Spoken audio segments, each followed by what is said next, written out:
ഈരാറ്റുപേട്ടയിൽ കഴിഞ്ഞ കുറച്ച് ദിവസങ്ങൾക്ക് മുമ്പ് നടന്ന ഒരു സംഭവം, പള്ളിയിലച്ചനെ കൊലപ്പെടുത്താൻ ശ്രമിച്ചു എന്നുള്ള ഒരു വിഷയം, അതിൽ പ്രതികൾ ചേർത്തിട്ടുള്ള എല്ലാ മുസ്ലിം വിദ്യാർത്ഥികളായതുകൊണ്ട് തന്നെ അതിനോടൊരു ചോദ്യം ചോദിക്കേണ്ടി വന്നു.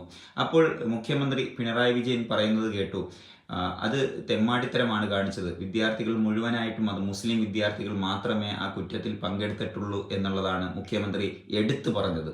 ഇതാരാ പറയുന്നതെന്ന് ശ്രദ്ധിക്കുക. നമ്മുടെ LDF സർക്കാരിൻ്റെ നെടുംതൂണായിട്ടുള്ള മുഖ്യമന്ത്രി പിണറായി വിജയനാണ് പറഞ്ഞിട്ടുള്ളത്. വാതോരാതെ വർഗീയതയ്ക്കെതിരെ എന്ന് സംസാരിക്കുന്ന ഇവനെ പോലുള്ളവൻ്റെയൊക്കെ സ്റ്റേറ്റ്മെൻറ്റ് ഇടയ്ക്കിടയ്ക്ക് ഇങ്ങനെ വ്യതിചലിക്കുന്നത് നമ്മൾ പരിശോധിക്കുക തന്നെ ചെയ്യണം. ഈ ഇലക്ഷന് മുന്നോടിയായിട്ട് ഇദ്ദേഹത്തിൻ്റെ വായിൽ നിന്ന് തന്നെ ഇതിനൊരു മറുവശം തെളിയിച്ചെടുക്കേണ്ടത് നമ്മുടെ ഒരു അവകാശമാണ്. കാരണം ഇവിടെ വർഗീയ വിത്തുകൾ, പൂനാർ എന്നൊക്കെ പറഞ്ഞാൽ PC ജോർജിൻ്റെയൊക്കെ വായിൽ നിന്നും നിരവധി വർഗീയ വിത്തുകൾ പടർന്നു വീഴുന്ന ഒരു സ്ഥലമാണ്. അതുകൊണ്ട് മുഖ്യമന്ത്രി എത്രയും പെട്ടെന്ന് തന്നെ സ്റ്റേറ്റ്മെൻറ്റ് തിരിച്ച് പറയണമെന്നുള്ളത് തന്നെയാണ് എൻ്റെ ഒരു